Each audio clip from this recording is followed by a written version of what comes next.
Magandang umaga, magandang tanghali, magandang hapon, magandang gabi sa inyo pong lahat. It's now Friday. Friday. And it's nice to be back again. Kasi ilang days ulit po tayong hindi nakapag-reading. No? Ilang 2 days. Pag 2 days. Yes, pag 2 days actually. So, ngayon po, syempre nais ko po muna magpasalamat po sa lahat po ng mga patuloy po na sumusubaybay ng ating YouTube channel. Sa mga new subscribers, maraming salamat din po. Sa mga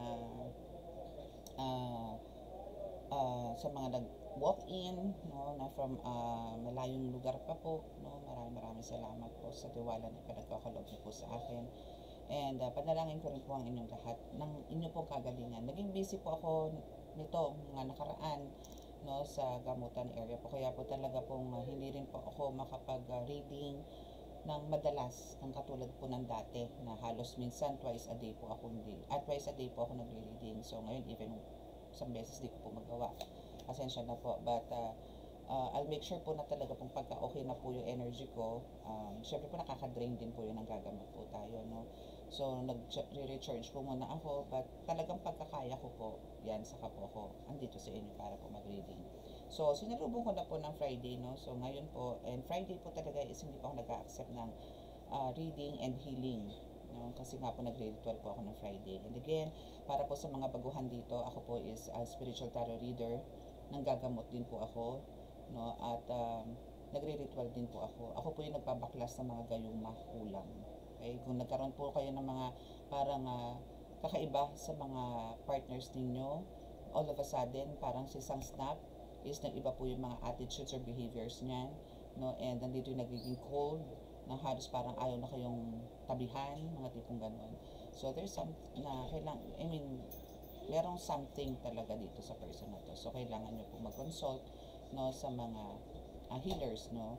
Hindi man po sa akin, pwede naman po kayo, kung meron po kayo malapit dyan at well trusted naman po na healers, din puntahan nyo po, no. And ano pa ba?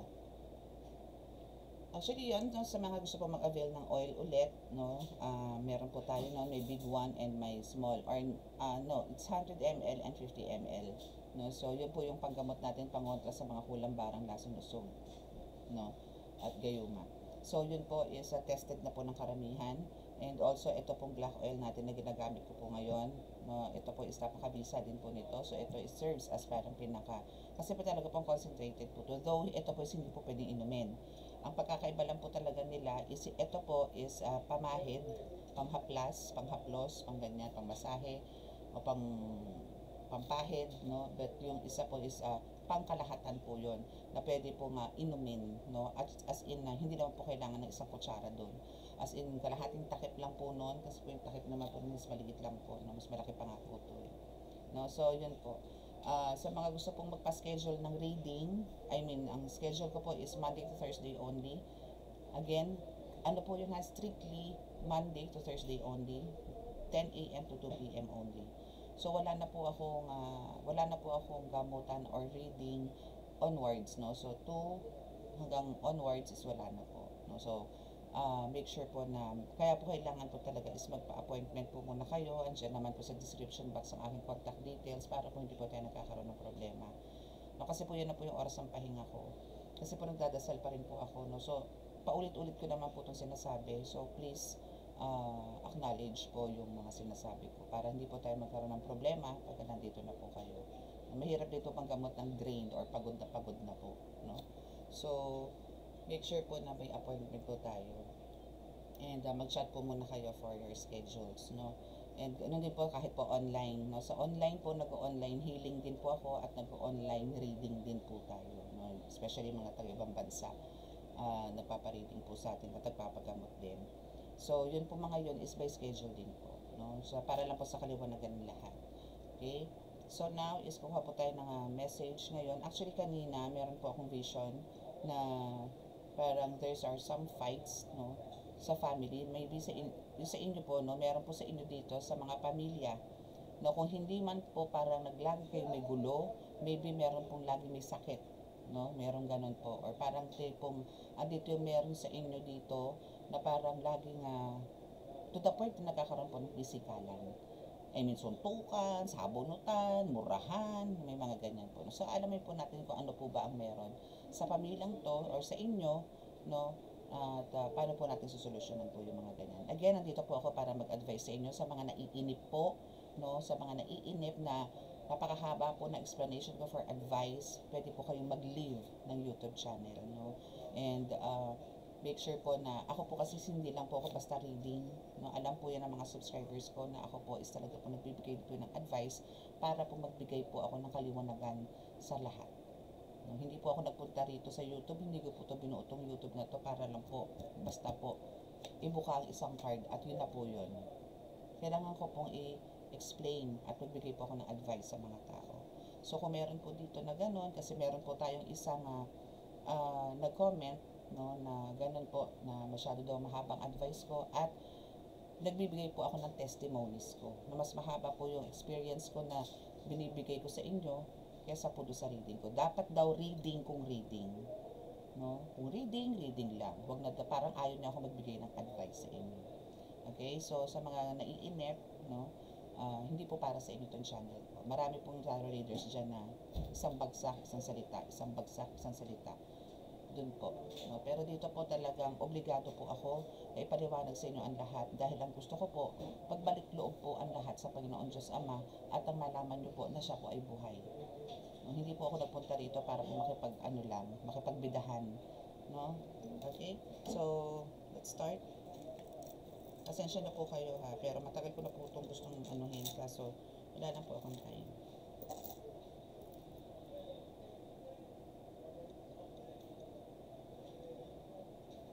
Sa ngalan ng Diyos Ama sa langit, mahal na Hesus Kristo, mahal na Birhen Maria, mahal na Santo Niño, pakibasbasan po ninyo pakalalakas sa kapangyarihan, banal na dugo, banal na ngal, banal na espiritu, mga cards na ito, para po makapagbigay ng mensahe sa akin po tagapanood. At kami po inyong bigyan ng kaligtasan, ilay po sa mga kapahamakan, disgrasya sa kuna, at ano pong klase ng karamdaman na tukso, at bigyan po ng kagalingan lahat ng aming karamdaman. Maraming salamat po. Amen.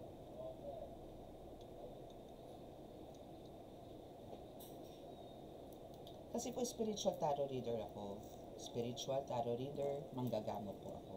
So kung halimbawa po kayo may mga experiences sa ganito, na inaatake po, syempre po magbibigay po ako ng advice sa inyo para po hindi po kayo, hindi nyo po maranasan. No? And ano po yung tamang pamamaraan para po hindi na po rin kayo balikan.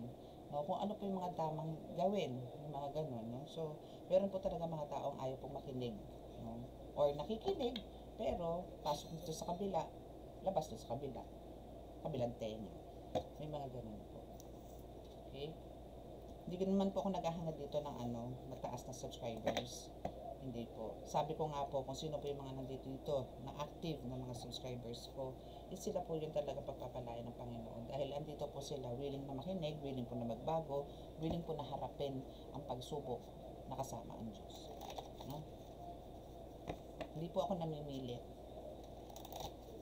Ang gusto ko lang po is maging matuwid po ang lahat.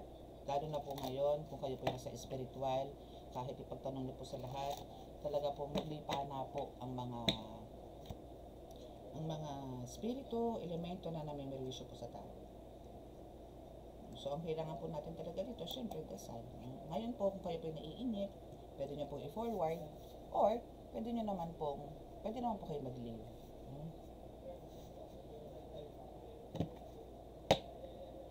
Okay, so what's your first card?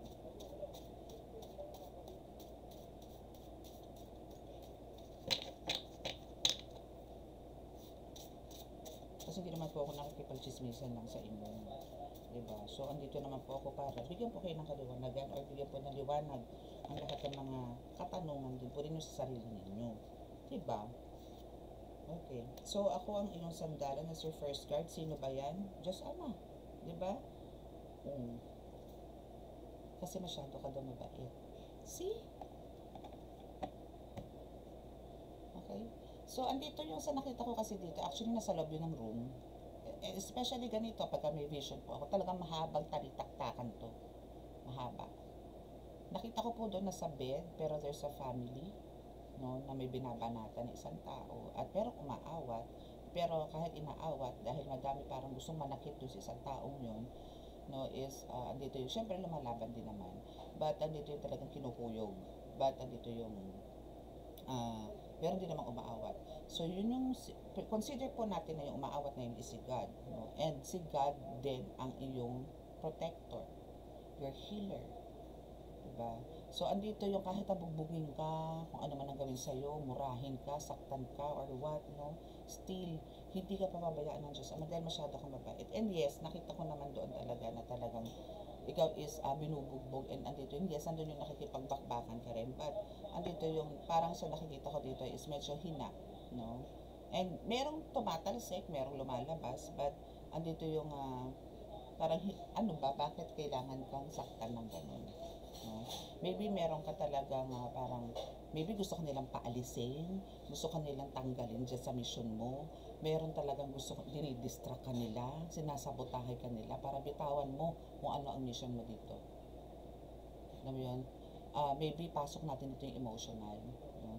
Na parang andito yung isasabotahe ka, no? Or gagawa ng pamamaraan to para mainis ka, no? So, andito si God sa'yo, no? Diyos Ama loves you, at siya yung pinakasandalan mo dito. So, hindi magtatagumpay itong mga taong to, especially kung pinagkalooban ka ng Panginoon Diyos Ama ng misyon dito sa lupa, no? Hindi ka niyan pababayaan dahil si God ang iyong sandalan. And dahil nga sa masyado kang mabait, that's why si God is talagang nasa iyo at nasa family mo. And nobody can distract, no, your family, and even nobody can stop you sa mission na meron ka ngayon. Okay? Nobody. Okay? Tandaan niyo po yun. Nobody. Okay, so anything else? Actually, pwede na ako kumuha sa ibang card eh. Siguro ka lang ako dito ng 3 card, tapos lipat po tayo sa ibang oracle. No? Oh, yes. Merong merong aswang. At may barang. At may pinaasa. Pero aani ka na sa katutak na blessings. And for sure, no, meron mang umaaligid-aligid po dyan sa inyo na mga aswang. No? Aswang is talagang nag-exist po yan. Hindi po yan joke. No? Hindi po, actually, nandito na po yan sa city. No? From provinces is lumilipat na po sila dito sa city. No? So, para po magkarga sila ng kanilang mga kapangyarihan, umuwi po ng kanilang probinsya po yan. Okay? So, itong aswang nito is hindi po to ordinaryong aswang. As in, ito po is nambabarang din. So, meron po kayo dito for sure na na-encounter. Maybe, parang meron po kayong nakasagutan, meron po kayong nakasuntukan, nakasabunutan, nakasakitan, mga tipong ganun po.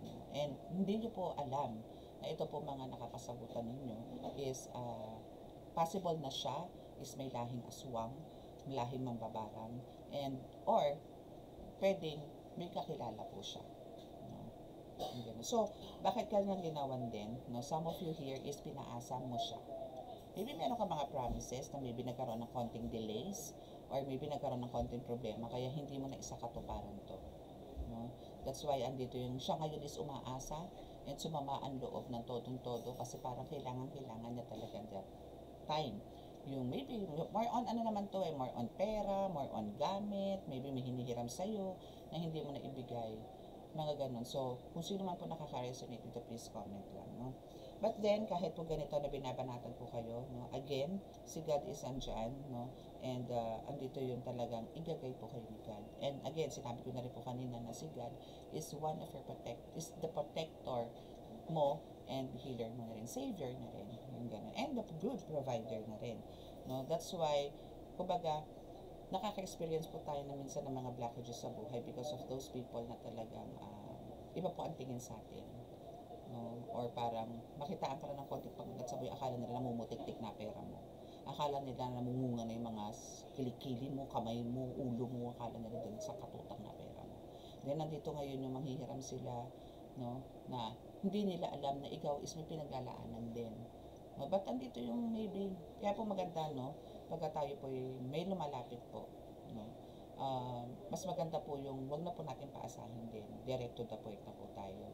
Kasi po meron po talaga ngayon, naglipanan na rin po yan, no, especially po sa mga social media, even po mga mangkukulam lumalabas na. no? Especially sa Facebook, no? May mga nagpo-post na po sa Reels, no? Naglalabasan na po sila na pinopost pa nila ang mga manika, kandilang itim, and how to do that rituals, no? Nakakakilabot and hindi maganda kasi magkakaroon po ng idea mga tao na pagka nagalit po dito sa taong to is makukulam na lang po yun, no? Magkakaroon na lang kayo ng karamdaman. Hopefully po, no, kung naglalabasan po yun, hopefully po, and ako is nag-pray po talaga na mas dumami po ang mga healers, ang mga divine healers, ang mga faith healers, no, para po nagkaroon po ng sanib puwersa na hindi na po hindi na po dumami rin yung mga ganitong, especially po yung po sa social media, no? So isip din po tayo, no, again, pagka kayo po ay nagpagawa ng kulam, no, ang tao po is pagka nagpagawa ng kulam, kailangan po handa po kayo sa balik. Kasi po pagka nahuli po yung makukulam na yan, yung pong pinagawa nyo, babalik po sa inyo yan. Automatic po yan. Babalik at babalik po sa inyo yan. At hindi lang po isang beses. Pwede pong 10 times fold. Pwedeng million times fold. No? Marami. Mas malala po.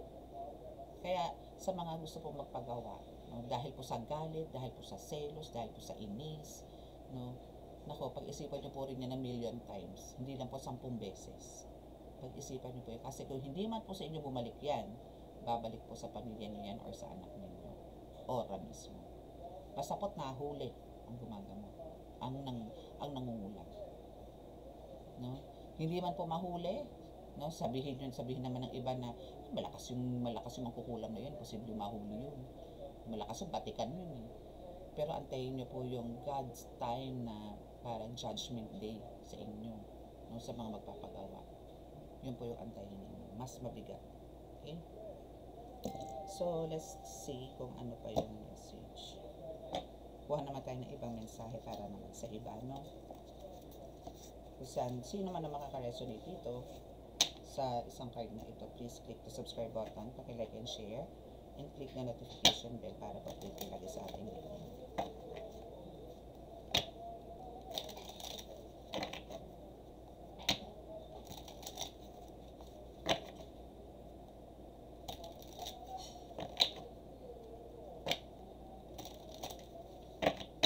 Okay, so let's see.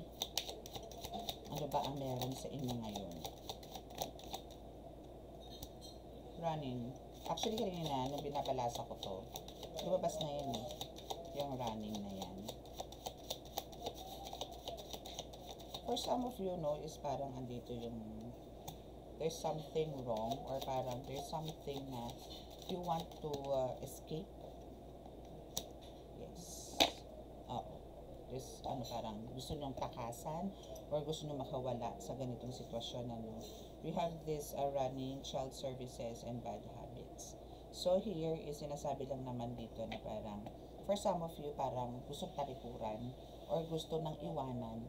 I don't know kung family na ba or talagang ito lang person mo gusto mong labanan. But ang iniisip mo dito, no, is hindi mo maisagawa kasi andito yung ang iniisip mo talaga, alam mo po sa pamilya po, no, kahit na parang sukang-suka ka na sa person mo or sa asawa mo, pero dahil sa may anak ka, doon yun yung iisipin mo eh, no? For some, kasi meron din ako mga nababasa na mga comments na ayaw na, maybe dahil sobra na ang pambababae, sobra na ang pananakit.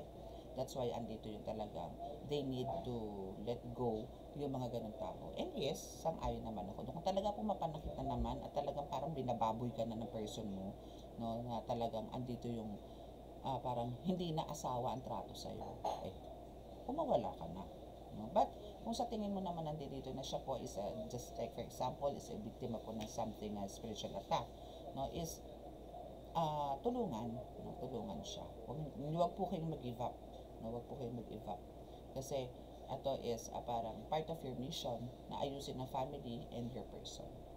Okay? So, isa pa to sa gusto mong iwasan, ano? For some of you here, maybe there's some addictions like meron dito, no?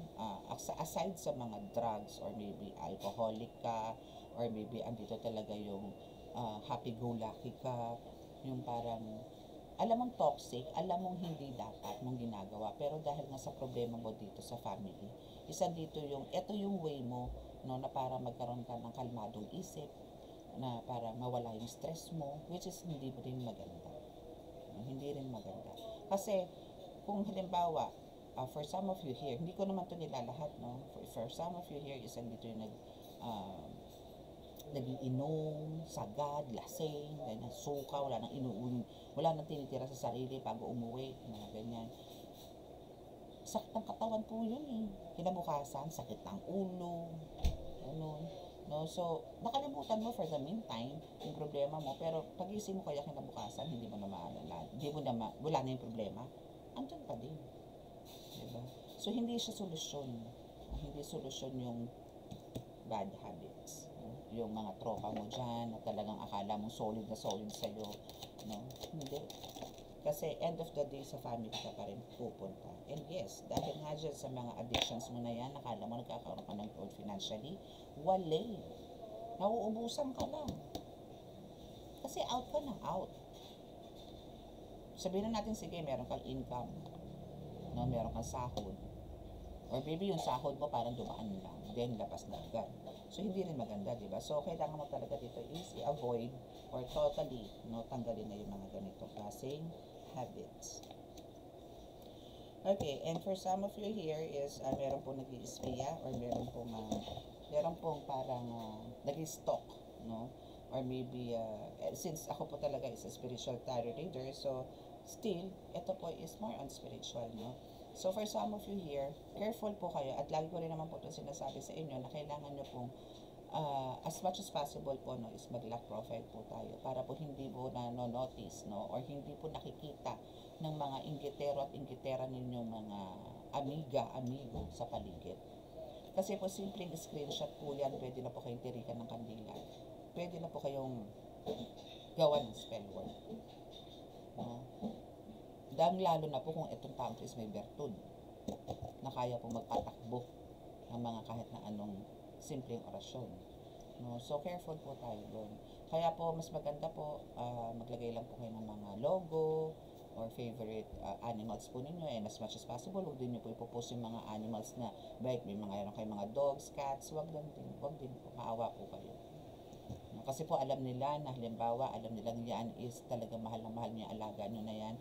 At pag tinira po nila yan, syempre po, magdaramdam po kayo. So, doon pa lang po, nakagawa na sila ng parang pananakit po sa inyo, emotionally. Okay? And also, this person of yours, no, na nananalbahin sa inyo is steals your ideas. So, minsan mapansin mo, no, napapansin niyo po na minsan parang, ngayon, ngantong oras na to, ang dami mong ideas. Ang dami mong plano para kinabukasan. Ang dami mong plano para mamaya. Pero sa isang pitik, maya-maya, wala na. Anong gagawin mo? Hihiga ka na lang kasi tinatamad ka na. Yung wala ka namang ginagawa pero napakatamad. Parang ayaw mo nang gumilos. Ayaw mong bumangon. So yung mga ideas mo, na dapat, kumbaga meron ka na itinerary for the whole day or etong week na to, pero ni isa wala ka nang magawa. Or meron kami na umpisan pero hindi mo matapos. Diba? Okay? So, let's see for another 3 cards. Yes, ito is mapagpanggap tong taong to, ha. Ito is lagi mo rin kausap to or lagi mo nakakasama to sa buhay, no, sa daily routine ng buhay mo, kasama mo to. But itong taong to is talagang parang kumukuha lang to ng mga ideas mo and sila na magsasagawa, no. Or parang ang mangyayari pa dito, payayabangan ka pa or parang lalamangan ka pa, and worst is sisiraan ka pa nito. Okay. So, ito is akala mo rin dito is talagang kayo is in good terms, no? Like, parang yung chemistry nyo is perfect. No, for some of you here is hindi. Hindi ganon. Parang pagkakaharap ka, okay. No? As in, nandito yung maayos ang pakikitungo sa'yo, nagsusuhestyon pa siya kuno sa'yo, sumasang-ayon siya kuno sa'yo. But, pagdating sa iba na. Siya na yung bidang-bida. Siya na yung laging parang mabango sa maraming tao. And again, itong taong to, no, is actually madalas mo itong makasama sa mga happenings. Maybe, yes, yun nga sinasabi ko, sa inuman, sa mga parties, sa mga events, no. That's why andito yung, parang alam niyo yun, sinasamantala na yung pagiging close na sa'yo. And syempre, andito ka naman na parang dahil lubos na naman ang tiwala mo sa taong to. So, andito, kaya nga sabi ko sa inyo, huwag nyo ikukwento yung mga plans nyo na kahit na kanino. Kasi pwede po yung harangin. Pwede po yung hindi matuloy kasi nga po may napagkwentuhan kayo na inggit sa inyo. No? Mas maganda po yung makita na lang po nila yung outcome na naisagawa nyo na po yung mga plano ninyo. Kasi may kukontra pa po. Okay? So, now is also, so this is a dangerous, toxic, and unhealthy possessiveness crime. Okay. So, ito is possible na ito is may pagka-ansya. May pagka-praning, paranoia, gano'n. Na parang iniisip niya, maybe ito is to some point is meron siyang kinda, yes, sabihin natin selos. Na maybe ito is attracted ng sobra sa'yo. No, but maybe for some of you is talagang dito is meron ka ng family, may husband, wife, or may kids na, no? So, hindi siya maka-entra. But then, andito yun, she'll make sure or he'll make sure na talaga yung attachment or yung chemistry nyo is still na nandoon. But, andito nga yung parang kumukuha siya ng ideas or parang gusto niyang gayahin kung ano ang meron ng person mo. Like, I mean, as a couple, no? Diba, husband mo or wife mo, gusto niyang gayahin para makuha, para siya yung makita mo. Na parang siya yung lapitan mo. At iwan mo tong asawa mo. Kasi sasabihin mo niyan, ay alam mo, buti ka pa ganyan ka na, buti ka pa ganyan, mantala yung asawa ko ganito. So, wag tayong maging marupok. No? Keep on praying na ilayo po kayo sa mga ganito klaseng tao. Prayers po is talaga napaka-mysterious, no? And miraculous talaga. So, keep on praying. No? Especially praying the rosary is talagang napaka-lakas po niyan. Okay? So, I think that's your reading for today. So, ang kailangan nyo lang po talaga ngayon is wag po nating isipin na tayo po is, alam niyo po yun, laging nabibigyan ng pagsubok, akala niyo po pinarurusahan na po tayo ng Panginoon. Hindi po. Nagkakaroon man po tayo ng pagsubok sa buhay is dyan po tayo para lalo pong lumaban, lalo pong manalangin. No? Hindi po para tayo ay masubsob at sisihin ng Panginoon sa mga nangyayari po sa atin sa araw-araw. Always ask guidance kay God kung tama ba o hindi itong sasagawa natin sa araw-araw. And again, every now and then, talaga po sinasabi ko rin po ito, pagkagising sa umaga is magdasal, and bago po matulog is magdasal din po. Kasi po sa umaga, no, is yan po yung pasasalamat na tayo po ligtas at nagising pa po tayo ngayong araw na to. Kasi nga po ito po is, ibig sabihin, meron pa po tayong vision na dapat gawin sa mundo. And sa gabi naman po is pasasalamat naman po para po tayo, humingi po tayo ng kapatawaran at pasasalamat para po sa araw na nagdaan, sa buong araw na nagdaan. Yung kasi nga po everyday naman po talaga nagkakasala tayo. Malaki man o maliit, nagkakasala po tayo. Wala pong lulusot na ibang tao dyan. No? Talaga pong halos lahat naman po tayo nagkakasala. So, yun po. So, magdasal po tayo bago matulog and pagkagising. Para po, andun po yung light. No? Na hindi po tayo sakluban din ng dilim. Again, ang mga espiritu po is talaga po nasasalubong lang po natin yan. So, malapit na po mag-end ang ghost month, no? So, maybe I'll try tomorrow hindi ko sure, no? Pero baka mag-live po ako tomorrow. Kasi Friday po bukas and hoping wala pong sabotahe bukas. Okay, so that's your reading for today. And sa mga naka-resonate po ng reading na to at hindi po nakaka-subscribe, please click the subscribe button, paki-like and share, and click the notification bell para po update kayo lagi sa ating reading. And sa mga gusto pong magpa-schedule ng healing, reading, ritual, no, para po baklasin ng mga kung ano-anong spirito sa katawan ninyo or ano man yan, gayuma, hulan, no, lason. So, andyan lang po sa description box ang aking contact details. And again, by appointment po tayo. Okay? So, this is my YouTube channel and this is my Facebook account. No? So, send a message lang po dito. Kailangan po yung may blue badge ko, ha? Dalawa po kasi itong account na to. Yung isa po is di ko na po nabubuksan, yung Rafa Adonai Chacha. Okay, so hindi ko na po nabubuksan yung isa. Kasi po hindi ko na po namatanda ng password. And nawala po kasi yung cellphone na yun. So, gumawa po ako ng account. So, ito po. No, Rafa. Asa na ba? Yan, Rafa Adonai Chacha with blue badge. No, ano po yung may blue badge. Ako po yun. Okay? So, maraming salamat po and God bless us all and love, peace and hope. Bye!